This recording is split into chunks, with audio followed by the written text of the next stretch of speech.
Hello guys, आशा करता हूँ कि आप सभी लोग स्वस्थ होंगे, मस्त होंगे और आपकी तैयारी जबरदस्त तरीके से चल रही होगी। हम लोगों का टॉपिक चल रहा है इंडियन ज्योग्राफी का और आज हम पढ़ेंगे सॉइल के बारे में और सॉइल का एक ही लेक्चर में पूरा टॉपिक कंप्लीट करेंगे। तो एंड तक वीडियो ज़रूर देखिएगा और लाइक भी करिए और सब्सक्राइब भी करिए चैनल को, जिससे ज़्यादा से ज़्यादा रीच हमारी पहुँच पाए। तो चलिए शुरू करते हैं बिना किसी देरी के। हमारा टॉपिक है आज सॉइल का, वेजिटेशन और ये फॉरेस्ट कंजर्वेशन। यहाँ तक हमने पिछले लेक्चर में कर लिया था। आज सॉइल वाला कंप्लीट करके ये फिजिकल फीचर्स का लेके यहाँ तक हमारा टॉपिक कंप्लीट हो जाएगा। उसके बाद हम ह्यूमन कैरेक्टरिस्टिक्स पढ़ेंगे। ह्यूमन कैरेक्टरिस्टिक्स के बाद एग्रीकल्चर वाला टॉपिक। तो चलिए शुरू करते हैं बिना किसी देरी के। सबसे पहले हम ये देख लेते हैं कि सॉइल जो है इंडिया में वो क्या कहलाती है। ठीक है, हमारा जो अर्थ क्रस्ट है, राइट, ये अर्थ अर्थ क्रस्ट है। तो इसका जो टॉप लेयर होता है ना, थिन लेयर, ठीक है, टॉप थिन लेयर जो होती है वो, जिसमें ऑर्गेनिक और मिनरल्स वगैरह आपको मिलेंगे, तो उस टॉप थिन लेयर को बोलते हैं सॉइल, राइट। अगर हम पेडोलॉजी की बात करें तो स्टडी ऑफ सॉइल का क्या बोलते हैं, पेडोलॉजी बोलते हैं। और पेडोजेनेसिस मतलब फॉर्मेशन ऑफ सॉइल, कोई भी सॉइल का जो फॉर्मेशन वगैरह हो रहा है ना, तो उसकी स्टडी को क्या बोलते हैं, पेडोजेनेसिस।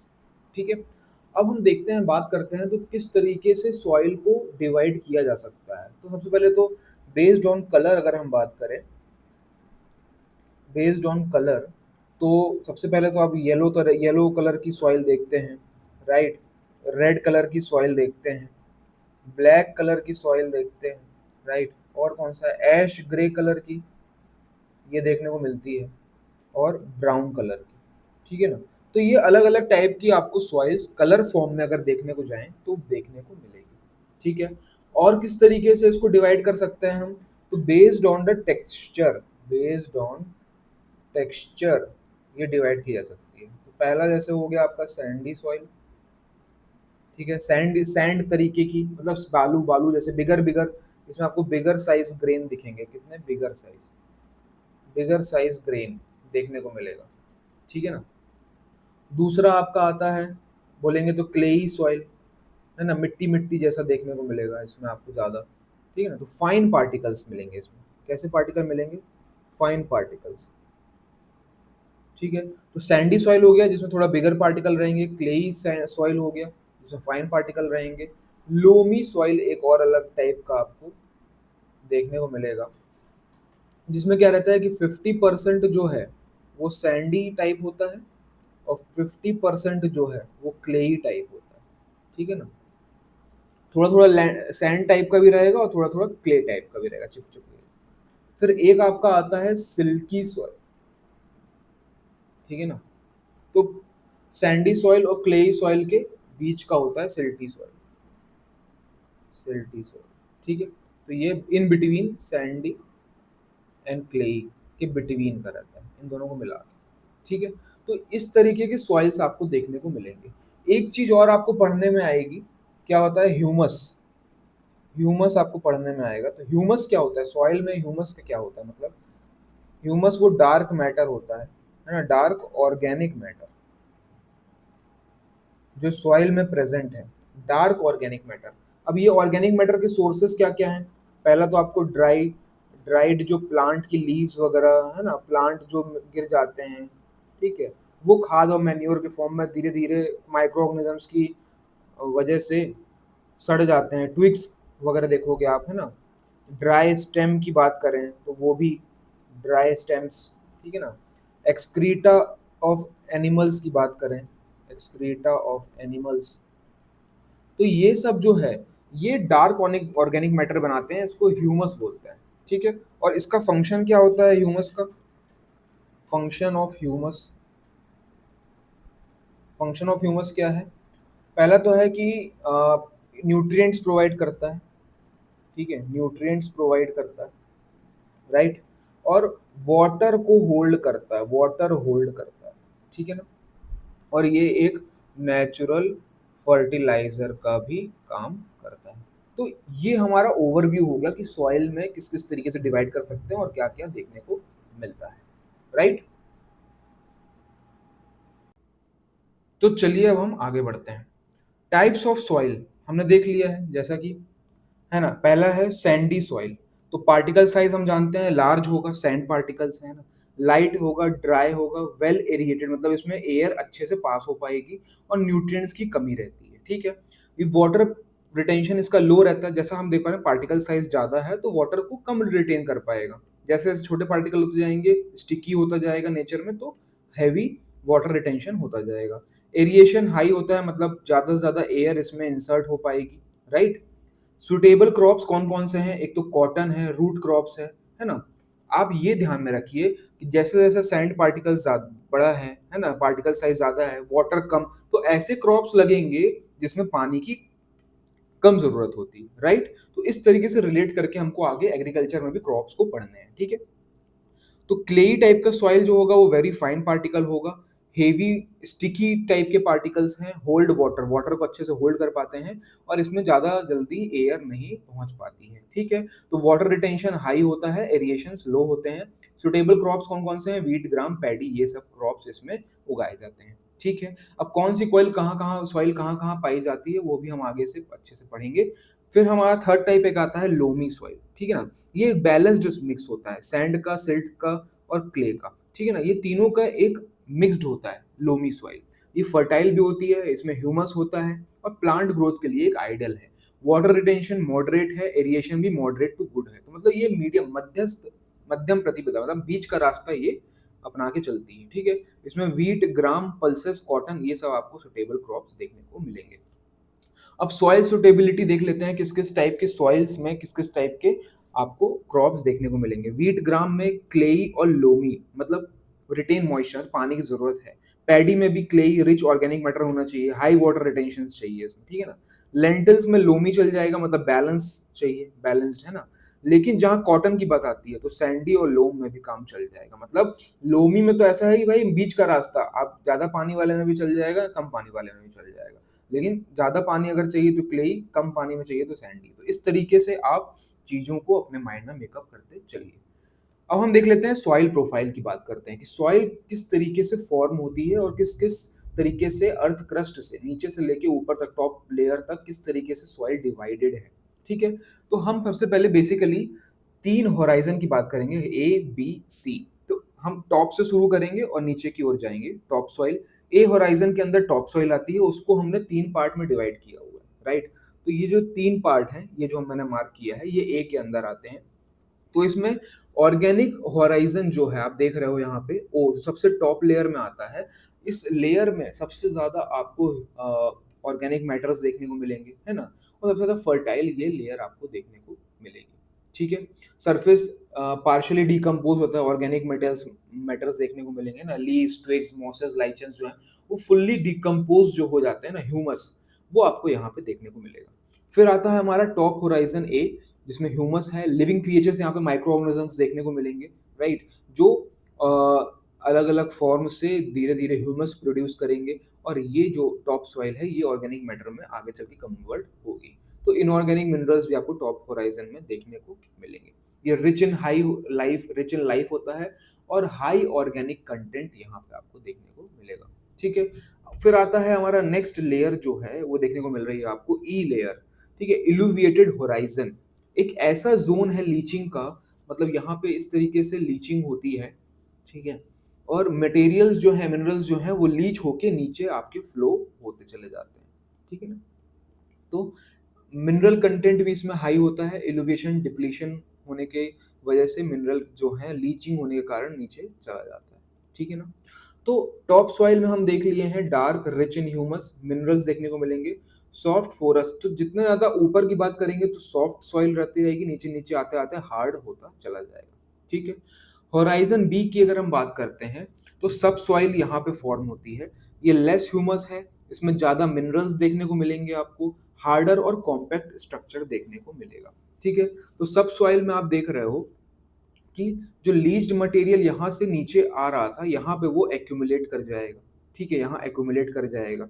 और यहाँ पे आपको पेरेंटल रॉक थोड़ा थोड़ा देखने को मिलेगा। जैसे मान लीजिए हम बात करते हैं कि ब्लैक सॉइल ऊपर फॉर्म्ड है, ठीक है, तो नीचे आपको यहाँ पे क्या देखने को मिलेगा, ठीक है, यहाँ पे क्या देखने को मिलेगा, बसाल्ट वगैरह देखने को मिलेंगे, राइट, बसाल्टिक रॉक्स वगैरह देखने को मिलेंगे। तो उसके थोड़े थोड़े फीचर्स यहाँ देखने को मिलना शुरू हो जाएंगे, ठीक है।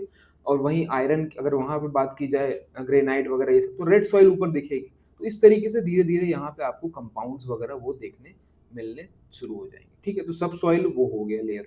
उसके बाद आता है हमारा पैरेंट रॉक। यहाँ पे रॉक जो है होराइज़न सी में पैरेंट रॉक विज़िबल हो जाएगा, ठीक है ना? थोड़ा-थोड़ा अपर लेयर में वेदर्ड पैरेंट मटेरियल मिलेगा और बेड रॉक होराइज़न जैसे हम नीचे पहुँचेंगे, ये सॉइल प्रोफाइल का तो पार्ट सॉइल का पार्ट तो नहीं है, लेकिन प्रोफाइल में मैंने यहाँ शो किया हुआ है कि बेड रॉक जो है वो दिखाता है कि अनवेदर्ड रॉक, एकदम इंटैक्ट रॉक वो आपको देखने को मिलेगा, ठीक है? जैसे ग्रेनाइट वगैरह आपको प्योर फॉर्म में ग्रेनाइट, बासाल्ट ये सब देखने को मिलेंगे, इसमें वेदरिंग नहीं हुई रहेगी। तो पैरेंट होराइज़न में यहाँ पे थोड़ा वेदर्ड पैरेंट मटेरियल देखने को मिलेगा, ठीक है ना? पार्शियली ब्रेक डाउन रहेगा इनऑर्गेनिक मिनरल्स में। तो यहाँ पे ट्रू नेचर आपको देखने को धीरे-धीरे मिलने लगेगा पैरेंट रॉक का, ठीक है? और ये हो गया आपका बेड रॉक जो हो गया, ये एकदम ह्यूज लेयर ऑफ रॉक रहेगी, ठीक है? तो सॉइल प्रोफाइल अब आपको याद रहेगी, सीधे-सीधे 3 पार्ट में डिवाइड करना है ए, बी, सी। तो ए में आपको एक तो ओ और ई अलग से देखने को मिलेगा, ये कंबाइन में होराइज़न ए हो जाएगा, टॉप सॉइल ए है। फिर आपको बी देखने को मिलेगा, फिर सी देखने को मिलेगा और सी के बाद जो आर है, ये बेड रॉक होराइज़न में आता है, तो ये आप पॉइंट याद रखिएगा। चलिए आगे बढ़ते हैं अब हम। ऐसे फैक्टर्स के बारे में पढ़ लेते हैं कि जिसकी वजह से सॉइल फॉर्म हुआ है, ठीक है?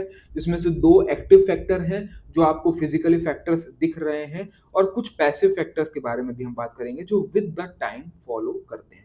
तो क्लाइमेट पहला फैक्टर है, एक्टिव फैक्टर है। टेम्परेचर जैसे-जैसे वैरी करता है, रेनफॉल की वजह से वेदरिंग होती है ना? लीचिंग होती है, जो मिनरल्स हैं वो नीचे आपको पानी की वजह से नीचे-नीचे सबडक्ट परकोलेट हो जाते हैं। माइक्रोबियल एक्टिविटीज़ देखने को मिलेंगी क्लाइमेट की वजह से। तो इस वजह से भी सॉइल का फॉर्मेशन होता है। जैसे कि हम देख रहे हैं कि लैटेराइट सॉइल जो बनती है ग्रेनाइट में, ग्रेनाइट रॉक है, ग्रेनाइट रॉक में बहुत ज़्यादा वेदरिंग हुआ, विद द टाइम धीरे-धीरे माइक्रो ऑर्गेनिज़म्स ये डेवलप होते-होते टॉप लेयर में लैटेराइट सॉइल्स देखने को मिलेगा। सैंडी सॉइल राजस्थान में विंड की वजह से इस तरीके से आपको देखने को मिलेगा। एसिडिक सॉइल हिमालयाज़ वगैरह में देखने को मिलेगी। तो विद द क्लाइमेट, क्लाइमेट के साथ जैसा टेम्परेचर, जैसा रेनफॉल, उस तरीके के आपको सॉइल्स देखने को मिलेंगे। बायोटिक ऑर्गेनिजम्स जो है एक एक्टिवली फैक्टर काम करते हैं। वेजिटेशन, फौना, माइक्रो ऑर्गेनिजम्स ये सब इन्वॉल्व हैं इसमें, है ना? और वो ह्यूमस ऐड करने के लिए काम आते हैं। सॉइल में ह्यूमस जो है आपका एक ऑर्गेनिक फर्टिलाइज़र की तरह जो काम करता है, वो बायोटिक ऑर्गेनिजम्स रोल प्रदान करते हैं कि सॉइल में वो ऐड किया जाए, ठीक है? एग्जांपल्स में देख लिया डेंस फॉरेस्ट, जैसे-जैसे फॉरेस्ट ज़्यादा होगा, लीफ श्रेड होंगी, लीव्स नीचे सॉइल मतलब ज़मीन में जाएँगी, उसको माइक्रोबियल एक्टिविटीज़ के कारण उसके कारण वो ह्यूमस एक्सक्रीटा इसके माध्यम से सॉइल को फर्टिलिटी मिलेगी। अर्थवॉर्म्स मिक्स करके, एनरिच करके, है ना? सॉइल की फर्टिलिटी को बढ़ाया जाता है। माइक्रोब्स को भी ऐड किया जाता है, डिकम्पोजिशन है, हेल्प करता है, ठीक है? फिर आता है हमारा पैरेंट मटेरियल। पैरेंट मटेरियल एक one of the major component है जिसके थ्रू सॉइल फॉर्मेशन होता है। पैरेंट मटेरियल डिपेंड करता है कि किस पीरियड, किस टाइम का रॉक है। जितना ज़्यादा पुराना एंशिएंट रॉक होगा, है ना? उसमें अलग-अलग टाइप के सॉइल्स बनेंगे, ठीक है? जैसे कडप्पा, विंध्यन रेंज में अगर आप देखोगे सेडिमेंटरी रॉक्स आपको देखने को मिलेंगे, है ना? और उससे पुराना एंशिएंट टाइम्स में जाओगे तो आपको इग्नियस रॉक्स वगैरह देखने को मिलेंगे। गोंडवाना रॉक्स जो हैं, वो यंगर सेडिमेंटरी रॉक्स हैं। राइट? डेक्कन बसाल्ट में देखोगे तो बसाल्टिक लावा आपको देखने को मिलेगा, ठीक है? तो बसाल्ट वगैरह ब्लैक सॉइल बनाता है, ग्रेनाइट रेड सॉइल बनाता है, ठीक है ना? तो इस तरीके से पैरेंट मटेरियल क्या है, उस हिसाब से सॉइल का फॉर्मेशन आपको देखने को मिलेगा। तो जितना ज़्यादा यंगर होगा वो सॉइल भी यंगर होगी और जितना ज़्यादा पुराना सॉइल होगा उसको मैच्योर होने में टाइम लगेगा, टाइम मिला है तो मतलब ज़्यादा और ज़्यादा फर्टिलाइज्ड है, ज़्यादा फर्टाइल है, राइट? तो जितना ज़्यादा पुराना सॉइल उतना ज़्यादा फर्टाइल सॉइल। एलुवियल सॉइल में ये चीज़ें थोड़ा काम नहीं करेंगी क्योंकि एलुवियल सॉइल में क्या है कि वो भी बहुत पुरानी है लेकिन वो कंटिन्यूअसली ड्रेनेज के through Ganga, Indo Ganga Brahmaputra drainage system के थ्रू कंटिन्यूअसली वहाँ पे आपका सॉइल फॉर्मेशन होता चला जा रहा है, तो वो भी एक बहुत अच्छा फर्टिलिटी प्रोवाइड करते हैं, ठीक है? फिर रिलीफ फीचर्स की बात करें, स्लोप है, लैंडफॉर्म्स हैं, है ना? ये अलग-अलग फीचर्स हैं जो कि हमारे सॉइल फॉर्मेशन में मदद करते हैं। स्टीप स्लोप्स की वजह से थिन सॉइल बनता है, प्लेन्स है अगर फॉर्मेशन है तो इरोजन नहीं होगा तो डीप और फर्टाइल सॉइल्स फॉर्म होंगी, जैसे इंडो गंगेटिक प्लेन्स में देखोगे। और हिमालयाज़ वगैरह में आपको बहुत ही पतली सॉइल देखने को मिलेगा क्योंकि स्टीप स्लोप्स हैं, तो पूरा सॉइल जो है वो वाटर के माध्यम से, एयर के माध्यम से फ्लो होके वो नीचे डिपोजिशन होने लगते हैं। ठीक है। टाइम, समझ रहे हैं ना, जितना ज्यादा टाइम मिलेगा उतना ज्यादा मैच्योर सॉइल होगी। मतलब वही हो गया, आप टाइम पीरियड की बात करिए, कडप्पा विंध्यन रॉक्स हैं, अगर पुराने हैं, एंशियंट हैं, तो उसमें अच्छे अच्छे सॉइल्स देखने को मिलेंगे। जैसे जैसे आप आगे होते जाएंगे, गोंडवाना में, Deccan basalt, tertiary Mesozoic period वगैरह में, है ना, तो वहां पे आपको यंगर सॉइल्स देखने को मिलेगा। तो mature soils with distinct horizons, immature soils in recent deposit in steep slopes. तो मैच्योर वहां पे मिलेंगे जहां पे आपको प्लेन एरियाज हैं और ज्यादा पुराना रॉक है, और इमैच्योर सॉइल्स की बात अगर हम कर रहे हैं तो वो रीसेंट डिपॉजिट्स को देखने को मिलेगा। तो ये ऐसे 5 फैक्टर्स हैं जो सॉइल फॉर्मेशन में काम करते हैं। अब हम देख रहे हैं यहाँ पे, मैंने major soil types of India का एक बहुत अच्छा मैप दिया हुआ है पीएमएफआईएस से। तो यहाँ पे आप देख पा रहे हो कि ये जो रीजन है आपका, ठीक है ना, ये जो एलुवियल सॉइल वाला रीजन है, ठीक है, यहाँ पे इंडो गंगेटिक ब्रह्मपुत्र जो प्लेन है उसकी वजह से यहाँ पे आपको एलुवियल सॉइल देखने को मिलेगा। ये डेजर्ट और एरिड रीजन में आपको डेजर्ट सॉइल देखने को मिलेगी। मध्य प्रदेश, महाराष्ट्र, कर्नाटका, आंध्र और तेलंगाना के कुछ पोर्शंस में यहाँ पे आपको ब्लैक रॉक देखने को मिलेगा। ब्लैक सॉइल क्यों है? क्योंकि जब इंडिया यहाँ से नीचे ट्रेवल कर रहा था, गोंडवाना रॉक, जब यहाँ पे वॉल्केनिक एक्टिविटीज हुई थी और लावा यहाँ पे आया और ये स्प्रेड हुआ, बसाल्टिक लावा, तो उस बसाल्टिक लावा की वजह से ब्लैक सॉइल फॉर्मेशन हुआ। राइट। ये रेड सॉइल आपको देखने को मिल रही है, लेटेराइटिक सॉइल देखने को मिल रही है, क्योंकि ये ग्रेनाइट की वजह से देखने को मिल रहा है। ठीक है ना। पीटी एंड मार्शी सॉइल्स वगैरह यहाँ पे आपको कोस्टल रीजन्स में देखने को मिलेंगी। ठीक है ना, कोस्टल रीजन्स में। मिक्स्ड ब्लैक और रेड सॉइल आपको यहाँ कुछ कर्नाटका रीजन्स में देखने को मिलेगा। Right. Terai soils, forest and mountains, ये जितने भी हाई एल्टीट्यूड है, तो जिस जिस तरीके का एल्टीट्यूड है वहां पे उस तरीके के सॉइल्स आपको देखने को मिलेंगे। अब हम लोग एक एक करके हर एक सॉइल के बारे में ब्रीफ में बात कर लेंगे, और ऐसे अपन तैयारी कर लेंगे कि हर एक सॉइल के बारे में हमको जो लिखने को आएगा या फैक्चुअल इन्फॉर्मेशन आएंगी तो हम उसको कंप्लीट अच्छे तरीके से लिख पाएंगे। ठीक है। तो इंडिया में अगर आईसीआरए की बात की जाए, Indian council of agriculture research ने, ठीक है ना, इंडियन सॉइल्स को 8 मेजर ग्रुप्स में बांटा हुआ है। पहला तो एलुवियल, दूसरा black, red, laterite, desert, forest, peaty और सेलाइन सॉइल्स। तो चलिए आगे बढ़ते हैं, एक एक करके हम सभी सॉइल्स को देखेंगे। ठीक है। तो सबसे पहला सॉइल आता है हमारा एलुवियल सॉइल। राइट। तो बात करते हैं हम एलुवियल सॉइल की। ये एक्स सिटू डिपोजिशनल सॉइल है, मतलब यहाँ पे सॉइल जो है वो वहीं पे नहीं फॉर्म हुई है। ठीक है ना, इसी लोकेशन में फॉर्म नहीं हुई है। ये एक्स सिटू है। एक्स सिटू मतलब ये फ्लो होके आई है रिवर्स के साथ। ठीक है ना, यहाँ से रिवर्स आई है, ये रिवर्स आ रही है, तो यहाँ पे ये फ्लो होके आ रही है। तो इसमें क्या है कि करेक्टरिस्टिक्स देखेंगे तो इमेच्योर सॉइल प्रोफाइल, एक तो सॉइल प्रोफाइल उतना मैच्योर नहीं होगा क्योंकि ये फ्लड प्लेन्स के थ्रू बनते हुए आई है। गंगा, यमुना, इंडस, ब्रह्मपुत्र रीजन्स के प्लेन एरियाज में पाई जाती हैं, और विद द टाइम वो डिपोजिशनल फीचर्स लेके आते हैं। करेक्टरिस्टिक्स देखें तो सैंडी और क्ले टाइप का टेक्सचर देखने को मिलेगा, लोमी टेक्सचर भी देखने को मिलेगा। केमिकल प्रॉपर्टीज की बात की जाए तो नाइट्रोजन में लो है, एडिक्वेट पोटैश और वेरिएबल लाइम कंटेंट देखने को मिलता है। ठीक है ना, तो यहाँ पे एक अच्छा फर्टाइल सॉइल आपको देखने को मिलेगा। ठीक है। फॉर्मेशन की बात की जाए तो सिल्ट डिपोजिशन देखने को मिलेगा। पेरेंट मटेरियल जो है हिमालयन रॉक, हिमालयन रॉक्स को ही काटते हुए, उसी के मटेरियल्स को लेते लाते हुए ये जो है हमारा एलुवियल सॉइल फॉर्म होता है। ठीक है ना, और रिच इन पोटैश है। ठीक है ना, लेकिन फॉस्फोरस में ये पुअर है। ठीक है ना, रिच इन पोटैश लेकिन लो इन फॉस्फोरस। ये आपको प्रीलिम्स में पूछ सकता है। ठीक है। डिस्ट्रीब्यूशन अगर हम देख लें तो India, Indo Gangetic Brahmaputra plains, ये आपको देखने को मिल रहा है। रिवर के डेल्टास वगैरह में, जैसे ये डेल्टा रीजन है ना, तो ये डेल्टिक एलुवियल सॉइल है। यहाँ पे महानदी का डेल्टा, कावेरी कृष्णा का डेल्टा है ना, ये भी कोस्टल एलुवियल सॉइल, तो ये सब उसी के अंदर आती है। Valley of north Gujarat, north Gujarat के वैली में भी यहाँ पे भी आपको यहाँ पे देखने को मिलेगा, थोड़ा थोड़ा यहाँ पे भी देखने को मिलेगा और यहाँ पे भी देखने को मिलेगा, इसे बता रहा है। क्रॉप्स कौन कौन सी इसमें होगा? राइस होगा, वीट होगा, शुगर केन, कॉटन। तो ये क्रॉप्स जो हैं एलुवियल सॉइल में अच्छी खेती होती है। तो आप देख रहे हो कि यहाँ पे आपको एलुवियल सॉइल के बारे में ये चीज देखने को मिला। ठीक है ना। एलुवियल सॉइल में जो ओल्ड फ्लड प्लेन्स और न्यू फ्लड प्लेन्स हमने पहले भी पढ़ा हुआ है। ओल्ड फ्लड प्लेन्स में एलुवियल सॉइल जो है उसको भांगर कहते हैं। ठीक है ना, और न्यू एलुवियल सॉइल जो जिसको बोलते हैं, इसको खादर बोलते हैं।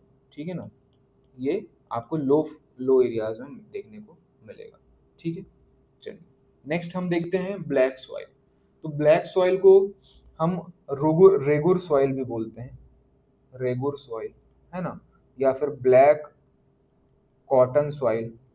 तो सब एक ही टाइप के सॉइल्स हैं।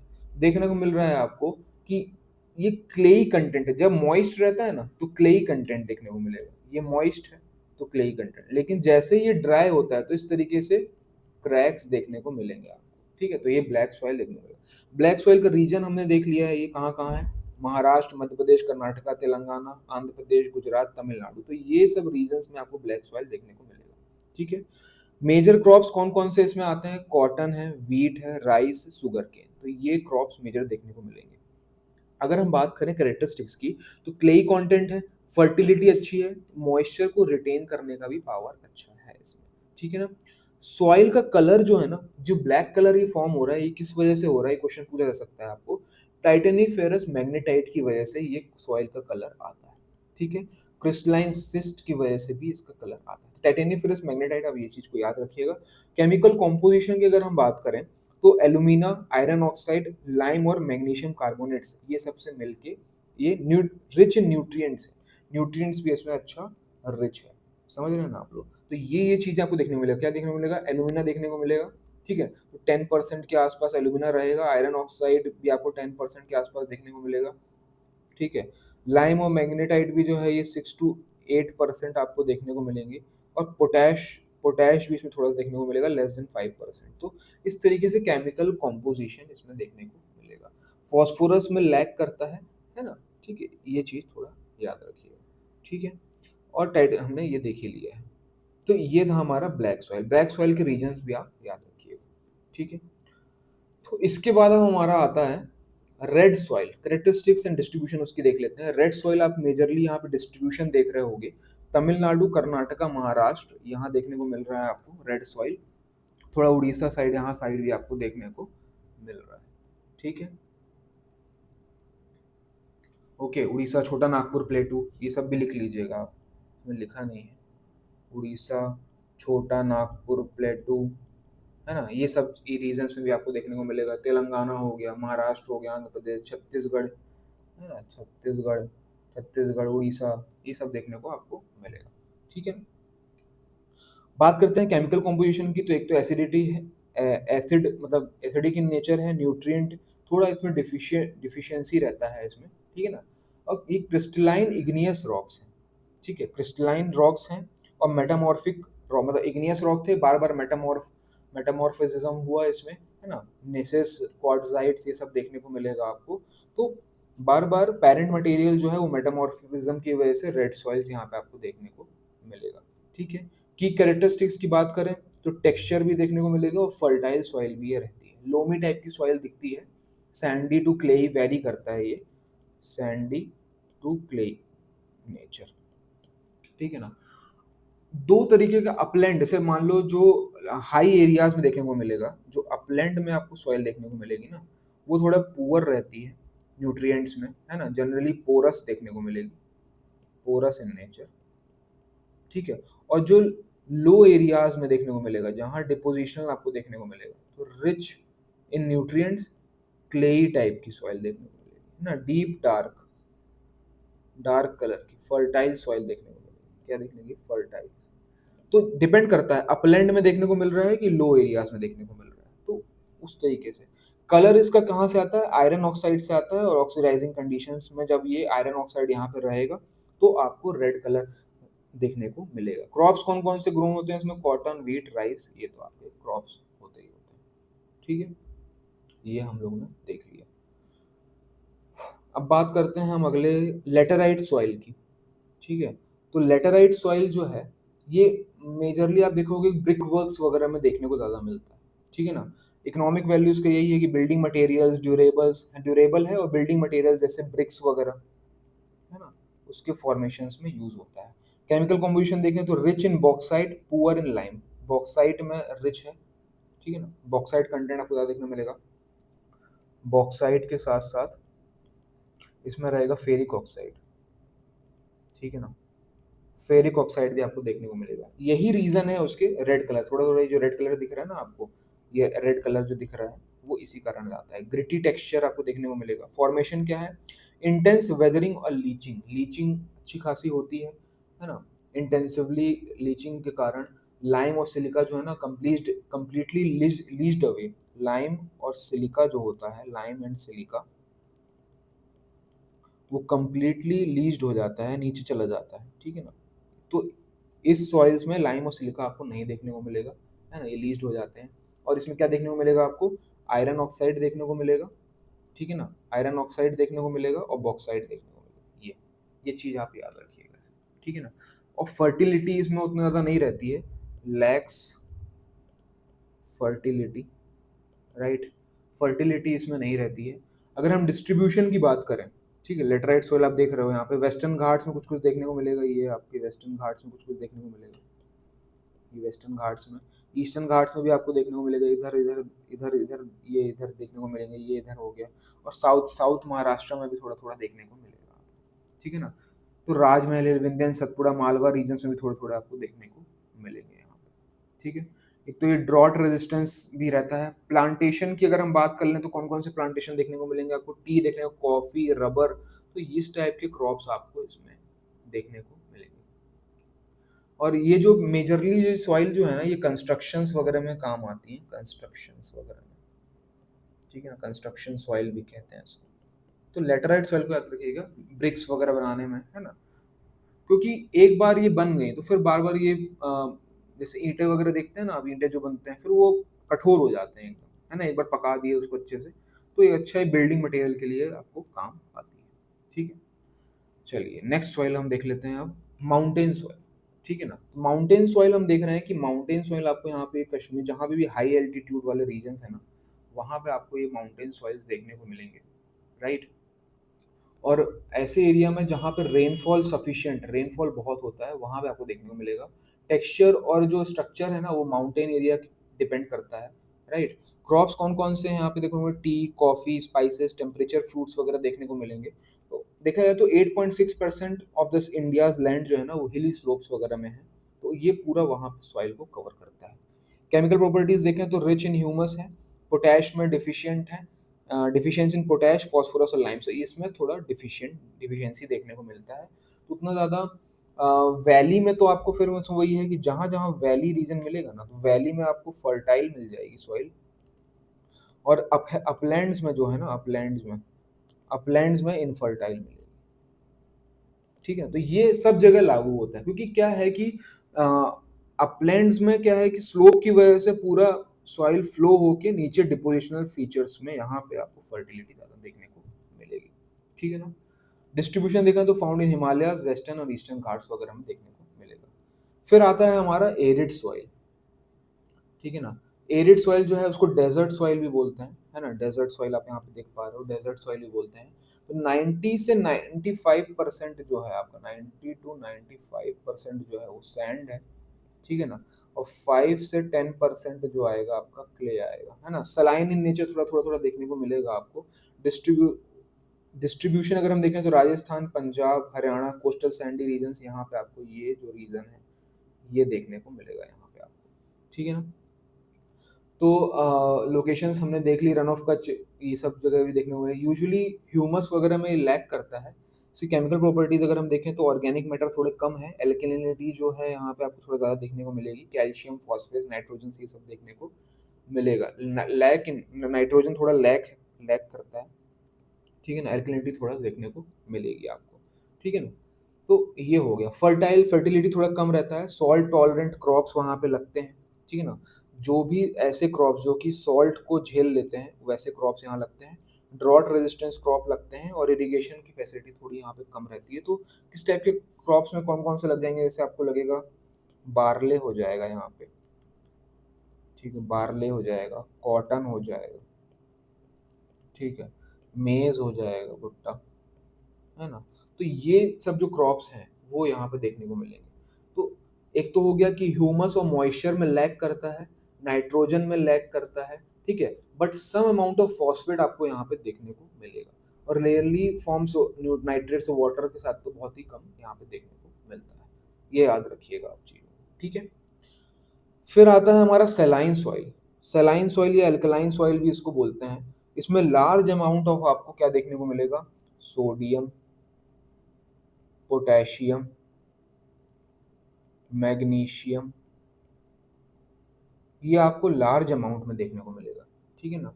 कोई भी वेजिटेशन कवर यहाँ पे देखने को मिलेगा नहीं मिलेगा, ठीक है ना, नो वेजिटेशन, क्योंकि इतना ज़्यादा यहाँ पे सॉल्ट हो जाता है कि सॉल्ट रेजिस्टेंट क्रॉप यहाँ लग पाते हैं, लेकिन ज़्यादा सॉल्ट होने की वजह से इनफर्टाइल हो जाती है सॉइल, ठीक है ना, इनफर्टाइल हो जाती है। नाइट्रोजन, कैल्शियम, ये सब चीज़ों की कमी है, नाइट्रोजन फिक्सेशन नहीं हो पाएगा, तो वो सब चीज़ें यहाँ पे आपको देखने को मिलेगी। लोकेशन की बात करें तो यहाँ पे देख रहे हैं कि अब आंध्रा, तेलंगाना, कर्नाटका, बिहार, यूपी, तो ये यहाँ पे आपको सेलाइन सॉइल थोड़े थोड़े यहाँ पे अलग अलग जगह देखने को मिलेंगे, ठीक है ना। ऐसे रीजन्स जहाँ पे लो वाटर टेबल है, ड्रेनेज बहुत पुअर है, ठीक है ना, और ज़्यादा से ज़्यादा एवोपोरेशन होता है। तो एवापोरेशन होने से क्या होता है कि पानी तो उड़ गया, ठीक है, लेकिन सॉल्ट बच जाता है, उसकी वजह से यहाँ पे इस तरीके से आपको देखने को मिलेगा, ठीक है। एग्रीकल्चर इम्पैक्ट क्या है कि ड्रेनेज अगर हम इम्प्रूव करें, है ना, और ऐसे फ्लशिंग और जिप्सम ट्रीटमेंट्स अगर करेंगे, है ना, तो उससे क्या है कि सॉल्ट को इकट्ठा किया जा सकता है, सॉल्ट को कम किया जा सकता है, मिनिमाइज किया जा सकता है, और हम इस सलाइन सॉइल को भी एक अच्छा सॉइल बना सकते हैं। की करेक्टरिस्टिक्स की बात करें तो लो ऑर्गेनिक मैटर रहता है, एल्कलाइन पीएच है, पीएच 7 से ज़्यादा ही रहेगा, हाई सॉल्ट कंटेंट देखने को मिलेगा, और पुअर सॉइल स्ट्रक्चर देखने को मिलता है। फॉर्मेशन कैसे होता है, weathering of rocks, river transport के थ्रू आता है ना, पुअर ड्रेनेज देखने को मिलेगा, और हाई एवोपरेशन देखने को मिलता है। कैपिलरी एक्शन देखने को मिलती है। कैपिलरी एक्शन क्या होता है कि जैसे जो क्रैक्स वगैरह फॉर्म होता है ना, उसमें क्या होता है कि यहाँ पे कैपिलरी एक्शन के थ्रू राइज होता है, लिफ्टिंग सलाइन वाटर, जो सलाइन वाटर जो नीचे है वो ऊपर ऊपर लिफ्ट करने चला जाता है, ठीक है ना, ड्रॉपलेट्स की वजह से। तो क्या होता है कि ये कैपिलरी एक्शंस भी यहाँ पे देखने को मिलते हैं, ठीक है। फिर आता है आपका पीटी सॉइल, एक पीटी सॉइल करके है, ठीक है ना। पीटी सॉइल में आपको क्या देखने मिलेगा कि ऐसे एरियाज जहाँ पे हेवी रेनफॉल हो रही है, ठीक है ना, केरला हो गया, कोस्ट ऑफ उड़ीसा, तमिलनाडु, सुंदरबंस बिहार, अल्मोड़ा उत्तराखंड में जो है ना, तो यहाँ पे क्या होता है कि हेवी रेनफॉल होती है, ठीक है। क्या होगा, एक तो हेवी रेनफॉल होगी, ठीक है, हाई ह्यूमिडिटी देखने को मिलेगी, हाई ह्यूमिडिटी देखने को मिलेगी, ठीक है ना। उसकी वजह से क्या होता है कि ऑर्गेनिक कंटेंट बढ़ता है आपका, ठीक है, ऑर्गेनिक कंटेंट बढ़ेगा, ठीक है, सॉइल डार्कर हो जाएगी, तो इस तरीके की सॉइल्स और हेवी हो जाती है समटाइम्स।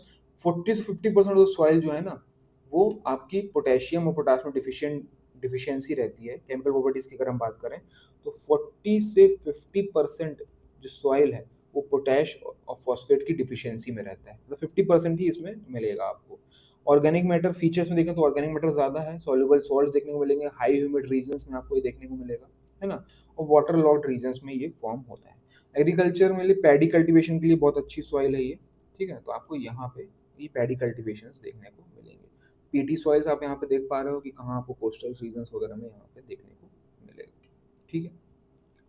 तो हम ना पूरे टाइप के जितने आपके सॉइल्स हैं हमने यहाँ तक कवर कर लिए हैं। अब हम देखते हैं कि सॉइल इरोजन्स के क्या क्या टाइप्स हैं, किस तरीके से सॉइल्स इरोजन्स आपको देखने को मिलेगा। एक तो रेन ड्रॉप इरोजन, मतलब जब भी रेनफॉल होती है, ठीक है ना, रेनफॉल होती है और उस रेनफॉल के कारण जो वहाँ की लोकलाइज्ड सॉइल है उसको इरोड करके, ठीक है ना, उसको वो अपहील कर देता है, तो उसकी वजह से rain drop erosion. Sheet erosion मतलब सॉइल है एक बहुत बड़ी, ऐसे ऐसा सॉइल का फॉर्मेशन है, वो शीट की शीट, एक लेयर की लेयर ही अगर इरोड हो जाती है, वो कट जाती है, ठीक है। मान लो ऐसे इस तरीके से आपको स्ट्रक्चर देखने को मिल रहा है, ठीक है, ये है, ठीक है। और ये जो शीट है, ठीक है, इसके नीचे और सॉइल है, तो ये शीट का शीट अगर हट जाता है तो शीट इरोजन बोलते हैं। रिल इरोजन्स क्या होते हैं, रिल इरोजन्स क्या होता है कि जैसे मान लीजिए गलीज का फॉर्मेशन देखते हैं ना, गली इरोजन और रिल इरोजन में क्या अंतर है। जैसे मान लीजिए कोई एक बहुत बड़ा स्ट्रक्चर, जैसे ये वहाँ पे लैंडफॉर्म है, यहाँ पे पानी गिर रहा है और इस तरीके की पतली पतली गलीज वगैरह बना के, पतली पतले अगर यहाँ पे चैनल्स बन जाते हैं, जिससे क्या होता है कि पानी यहाँ पे आता है, फ्लो होता है और पूरा सॉइल को इरोड करके ये ले जाता है, ठीक है ना, तो इसको बोलते हैं रिल इरोजन। और यही रिल्स अगर बहुत बड़े फॉर्म में हो जाए, मतलब मोटा मोटा चैनल बना ले, ठीक है ना, और चैनल्स के थ्रू पूरा इरोजन हो जाए सॉइल का, ठीक है ना, तो वो गली इरोजन आता है। तो रिल इरोजन और गली इरोजन में यही है कि रिल्स में स्मॉल स्मॉल आपका मतलब बहुत पतले पतले थिन थिन रिल्स बनेंगे, ठीक है ना, और गलीज में क्या है कि थिक हो जाएगा ये। स्ट्रीम बैंक इरोजन भी इस तरीके से, लैंडस्लाइड मतलब पूरा पहाड़ पहाड़ जैसे मान लीजिए खड़ा हुआ है और ये लैंड का ही पूरा स्लाइड हो गया, ये लैंड यहाँ से कट गया ऐसे, ठीक है ना, तो ये पूरा पूरा इरोजन हो गया, तो लैंडस्लाइड इरोजन वो होता है। कोस्टल इरोजन्स भी, कोस्ट साइड में जितने इरोजन्स आपको देखने को मिलेंगे, तो वाटर के थ्रू जितने इरोजन्स देखने मिलेंगे वो इस तरीके के इरोजन्स हैं। विंड के थ्रू भी सॉइल्स के इरोजन्स होते हैं, एक तो सॉल्टेशन की वजह से, सस्पेंशन की वजह से, है ना, सरफेस क्रीप हो जाता है, तो विंड जितना ज्यादा उड़ता है उस हिसाब से वो सॉइल को भी लेके अपने साथ चला जाता है। कॉजेज क्या क्या है सॉइल इरोजन के? एक तो एंथ्रोपोजेनिक कॉजेज, सबसे सबसे जैसे कि डिफॉरेस्टेशन, ओवर ग्रेजिंग, एग्रीकल्चर अगर हम सही से नहीं कर रहे हैं, सैलिनिटी एल्किनिटी बढ़ जाती, फर्टिलाइजर्स का ज़्यादा यूज़ करने के कारण, माइनिंग और डेवलपमेंटल एक्टिविटीज़ के कारण भी सॉइल का इरोजन होता है, अर्बनाइजेशन इंडस्ट्रियलाइजेशन फैक्टर्स भी देखने को मिलते हैं। कुछ नेचुरल कॉजेज, ये तो मैनमेड कॉजेज हो गए, नेचुरल कॉजेज जैसे रेनफॉल है, विंड है, ग्रेविटी की वजह से भी सॉइल इरोजन होता है, रिवर फ्लो है, सी वेव्स हैं, तो ये नेचुरल कॉजेज हमको देखने को मिलते हैं। अब ये सब कॉजेज की वजह से क्या कॉन्सिक्वेंसेज होते हैं सॉइल इरोजन के बाद? सॉइल इरोजन जैसे हो गया, ठीक है ना, तो क्या कॉन्सिक्वेंसेज देखने को मिलेंगे? एक तो वाटर पोल्यूशन होगा, पेस्टिसाइड्स रन ऑफ वगैरह जो आते हैं उसकी वजह से वाटर में पोल्यूशन हो जाता है, फर्टिलाइजर्स पोल्यूशंस देखने को मिलते हैं, वाटर बॉडीज में जितनी भी सॉइल्स है वो आके मिली और पेस्टिसाइड जो उसमें मौजूद है उसकी वजह से वाटर पोल्यूशन हो रहा है, क्रॉप की ईल्ड्स कम हो जाती हैं, राइट, जिससे क्या होता है कि फूड इनसिक्योरिटी बढ़ती है, एग्रीकल्चर आउटपुट कम हो जाता है, डेजर्टिफिकेशन को लीड करता है सॉइल इरोजन, सॉइल जितना ज़्यादा डेजर्ट एरियाज में सॉइल इरोड होगा तो डेजर्टिफिकेशन होने लगता है, जैसे थार डेजर्ट का एडवांसमेंट हो रहा है, सहारा साहिल रीजन में एडवांसमेंट हो रहा है सहारा डेजर्ट का, तो वो हमको देखने को मिल रहा है, ठीक है ना, वो भी सॉइल इरोजन के ही कॉन्सिक्वेंसेज हैं। इंफ्रास्ट्रक्चर को डैमेज होता है, रोड डैमेज हो जाती हैं, रोड्स खिसक जाती हैं, है ना, फील्ड के डिग्रेडेशन हो जाते हैं, क्रॉप उगाने के लिए कोई लैंड बचता ही नहीं है ना, उतना सुटेबल नहीं रहता। लोअर वाटर टेबल आपको देखने को मिलेगा कैपिलरी एक्शंस के थ्रू, है ना, वाटर टेबल पूरा नीचे चला जाता है, राइट, वाटर होल्डिंग कैपेसिटी बचती नहीं है सॉइल के पास, कल्टीवेशन नहीं हो पाता है, loss of fertility, fertility lost हो जाती है, टॉप सॉइल के जो न्यूट्रिएंट्स हैं वो लॉस्ट हो जाते हैं, सब सॉइल प्रोडक्टिविटी हमको कम देखने को मिलती है। सिल्टेशन की बात करें तो रिवर के सेडिमेंट्स जो हैं वो भी चले जाते हैं, रिजर्वायर कैपेसिटी कम हो जाती है, रिजर्वायर कैपेसिटी कम हो जाती है, क्यों? क्योंकि सिल्ट वगैरह जम गई है, ठीक है। क्या होता है कि बहुत सारा मट्टी है ना, बहुत सारा सॉइल जो रिवर है वो फ्लो हो रही है, वो अगर लेके आती है और वो एक जगह डिपॉजिट कर देती है, डैम मान लीजिए डैम फॉर्म है, यहाँ पे सिल्ट डिपॉजिट कर दिया तो वाटर कैपेसिटी जो यहाँ भरने का था डैम के पास वो कम हो गया, तो सिल्ट डिपॉजिट हो गया, रिजर्वायर कैपेसिटी कम हो जाएगी, रिवर सेडिमेंट्स आके यहाँ इकट्ठे हो जाएंगे। तो सॉइल इरोजन के ये इश्यूज हैं, मतलब ये कॉन्सिक्वेंसेज हैं, इसको आप थोड़ा ध्यान में रखिएगा। अब बात आती है कि भाई सॉइल डिग्रेड हो गई, सब हो गया है ना, अब उसको कंजर्व करने के क्या तरीके हैं, ये हमारा लास्ट टॉपिक है और इसके बाद हमारा सॉइल वाला चैप्टर कंप्लीट हो जाएगा। तो सस्टेनेबल कुछ एग्रीकल्चर प्रैक्टिसेस हैं, जैसे क्रॉप रोटेशन किया जा सकता है, अल्टरनेट क्रॉप रोटेशंस, ठीक है ना, न्यूट्रिएंट जिससे एग्जॉस्ट होने से बच जाती हैं तो वो तरीका हम अपना सकते हैं। स्ट्रिप क्रॉपिंग, है ना, मतलब क्या है कि जैसे मान लीजिए आप एक खेत है, यहाँ पे आपने क्रॉप्स लगाए हुए हैं, ठीक है ना, विंड ब्रेक करने के लिए बड़े बड़े क्रॉप्स लगा दिए आपने, है ना, जिससे विंड के कारण सॉइल इरोजन भी ना हो, है ना, और विंड्स के कारण ये सॉइल यहाँ पे इफेक्ट भी ना करे क्रॉप को, सॉइल को इससे हम कंजर्व भी कर सकते हैं। इंटरक्रॉपिंग मतलब जैसे मान लीजिए अल्टरनेट रोज में अल्टरनेट आपने क्रॉप्स लगा दिए, ठीक है ना, और उनके टाइमिंग्स भी डिफरेंट डिफरेंट रखे, तो उससे क्या होगा कि भैया इधर का क्रॉप एक अलग टाइम में सोइंग, अलग टाइम में रीप होगा, और यहाँ का अलग टाइम में रीप और अलग टाइम में सोइंग होगा, तो इंटरक्रॉपिंग का भी हम यूज करके सॉइल को कंजर्व कर सकते हैं। अर्ली मैच्योर वेराइटीज को हम लगा के लेस सॉइल में स्ट्रेन हो, ऐसे क्रॉप्स भी हम यूज करके फास्टर हार्वेस्ट को एक सस्टेनेबल एग्रीकल्चर प्रैक्टिस के रूप में सॉइल कंजर्वेशन कर सकते हैं, ठीक है। कुछ और सस्टेनेबल सॉइल मैनेजमेंट टेक्निक्स हैं, जैसे contour ploughing, ploughing at the right angles to the slope to reduce, जैसे मान लो भाई इस तरीके का स्लोप है, ठीक है, यहाँ पे स्लोप है, ठीक है, तो कंटूर प्लगिंग, प्लगिंग इस तरीके से करो कि प्लगिंग ऐसे करो यहाँ पे, ठीक है ना, ऐसी प्लगिंग कर दी 90 डिग्री पे, तो वाटर जो आएगा वो डायरेक्ट बह नहीं जाएगा, वाटर जो आएगा यहाँ पर रुकेगा, थोड़ा थोड़ा ऐसे ऐसे स्प्रेड होने लगेगा, राइट, समझ रहे हैं ना। तो कंटूर प्लगिंग करना मतलब राइट एंगल पे, स्लोप के राइट एंगल पे प्लगिंग करना, है ना, जो हल जोतना। परपेंडिकुलर प्लगिंग, ये भी वही बोल रहा है, ploughing perpendicular to the wind to slow wind speed and protect top soil, ठीक है ना। अब विंड की डायरेक्शन, जैसे मान लो विंड इस तरह से आ रही है, ठीक है ना, तो प्लगिंग हम उसके परपेंडिकुलर डायरेक्शन में करेंगे, ठीक है। परपेंडिकुलर डायरेक्शन में करेंगे तो सॉइल जो है ना वो ये एक प्लगिंग करेंगे तो इस तरीके से हीप टाइप स्ट्रक्चर बन जाएगा, है ना। तो ये हवा ऐसे फ्लो हो रही है तो वो उसको काट नहीं पाएगी, ठीक है। कंटूर बैरियर्स बना सकते हैं हम, building barriers of stone, grass, soil, है ना। स्लोप्स, जैसे मान लो स्लोप इस तरीके से है तो यहाँ पे हम ऐसे कंटूर्स, यहाँ पे हम बैरियर्स बना दिए, है ना। तो जैसे मान लो सॉइल आएगी तो यहाँ रुक जाएगा, यहाँ से रुक जाएगा, तो इस तरीके से हम बैरियर्स बना सकते हैं स्टोन के, ग्रासेस के। कंटूर बंडिंग भी कर सकते हैं, जैसे मान लो क्या होता है कि हम लैंडस्केप देखने को मिल रहा है हमको, ये लैंडस्केप है, ठीक है, इस तरीके से लैंड, ये क्रॉस सेक्शन इस तरीके से देखो आप, ठीक है ना। तो आप जैसे टी वगैरह के, आप नेट में सर्च करना कंटूर बंडिंग, नेट में आप सर्च करोगे तो आपको टी वगैरह की जब गार्डनिंग आप देखते हो ना तो उसमें क्या होता है कि ऐसे स्टेप फार्मिंग होती है ना, स्टेप स्टेप में। तो यहाँ पे जब स्टेप में नीचे स्लोप आता है तो यहाँ पे आप एक बंड बना सकते हो मिट्टी से या किसी चीज से, एक बैरियर टाइप का खड़ा कर दिए, जिससे क्या होगा कि वाटर रिटेंशन हो जाएगा, और वाटर जब बरसेगा तो यहीं रिटेन कर लेगा, ऐसे फ्लो नहीं करेगा। अगर स्लोप में फ्लो करने लगेगा वाटर तो पूरा सॉइल को नीचे बहा के ले जाएगा। इसलिए कंटूर बंडिंग का यूज करते हैं, constructing banks along slope contours to promote water absorption, water को हम कर सकते हैं। टेरेस फार्मिंग करेंगे, है ना, हिल्स वगैरह में देखोगे टेरेस फार्मिंग करते हैं, इससे रन ऑफ और इरोजन बचाया सकता है। Mulching, covering the soil with organic matter to retain the moisture and nutrient, तो मल्चिंग करने से भी हम सॉइल मैनेजमेंट अच्छे से कर सकते हैं। और कुछ हम क्या फिजिकली अलग से क्या कर सकते हैं, इकोलॉजिकल और स्ट्रक्चरल मेजर्स क्या क्या ले सकते हैं। एक तो है कि हम डैम बना सकते हैं, ठीक है ना, डैम बनाने से फ्लड कंट्रोल होगा, इरोजन्स कम होंगे। रॉक डैम्स बना सकते हैं जिससे वाटर फ्लो गलीज के फॉर्म में कम हो, ठीक है ना, जैसे गलीज वगैरह जो फॉर्म हो जाती है ना, नेट पर सर्च करना, तो रॉक डैम्स बना के भी उसको कम किया जा सकता है। सैंड फेंसेस लगाए जा सकते हैं, जैसे मान लो बहुत बड़ा सैंड का इलाका है, यहाँ पे आपने फेंसेस ऐसे लगा दिए, ठीक है ना, तो हवा जब चलेगी तो सैंड जो है वो उड़ के ऐसे पूरा डिग्रेड नहीं होगी, यहाँ पर रुक जाएगी, ठीक है ना। शेल्टर बेल्ट्स प्रोवाइड करना, एफॉरेस्टेशन करना, जिससे क्या है कि वो मिट्टी को बांध के रखेगा पेड़, तो इससे भी सॉइल इरोजन बचता है। तो एक और लास्ट में कुछ है, प्रिवेंटिव मेजर्स क्या क्या ले सकते हैं, checking the shifting cultivation, shifting cultivation को भी चेक करना है कि ऐसा नहीं कि भाई बार बार शिफ्टिंग कर करके हम पूरा जंगल जलाते जा रहे हैं, उसकी वजह से भी शिफ्टिंग कल्टीवेशन को चेक करना है, ट्राइबल कम्युनिटीज को उसमें अलर्ट करना है।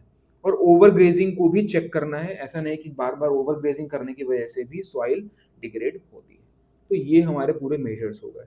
तो आज हमने टॉपिक सॉइल का पूरा कवर कर लिया है। तो चलिए देखते हैं कुछ प्रीवियस ईयर क्वेश्चंस जो हमारे एग्जाम्स में आए हुए हैं। इस टॉपिक को पढ़ने के बाद अब हम ये प्रीवियस ईयर्स भी कर लेंगे आराम से, और आने वाले जो भी स्टैटिक पोर्शंस हैं वो हम आराम से कर सकते हैं। Mention important areas and characteristics of red soils, ये हमने देख लिया है।